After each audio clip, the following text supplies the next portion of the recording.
resté justement absolument unique dans le sens où ça allait de la comédie au drame, à l'horreur, l'histoire d'amour, il y avait tout ça, et tout ça sur cette histoire, sur cette fable un petit peu surnaturelle. J'ai essayé de acquérir le droit, mais le droit était déjà pris. Et le bouquin après est sorti aux États-Unis, il a eu un énorme succès.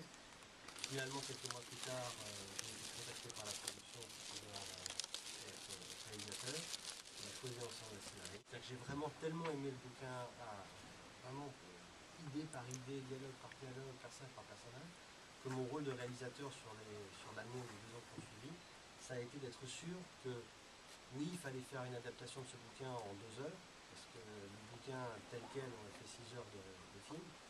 Il fallait faire des choix, mais je voulais être sûr qu'on allait au maximum préserver ce qui faisait l'originalité, la force du livre dans le film.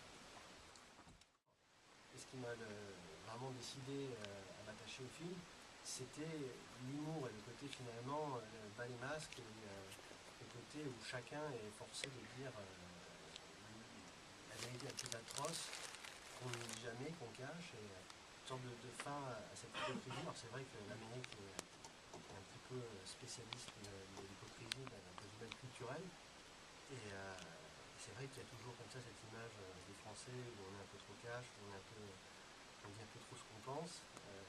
Finalement, la culture américaine est une culture qui essaie de préserver le conflit, donc tout le monde s'aime beaucoup, tout le monde admire chacun, et on l'a développé. Et c'est vrai qu'une fois que le film a été terminé et monté, il y a eu une envie un petit peu comme ça d'être beaucoup plus, aller plus dans le thriller, dans le côté un peu qui l'a tué, le côté un peu Twin Peaks, mais sans les mots.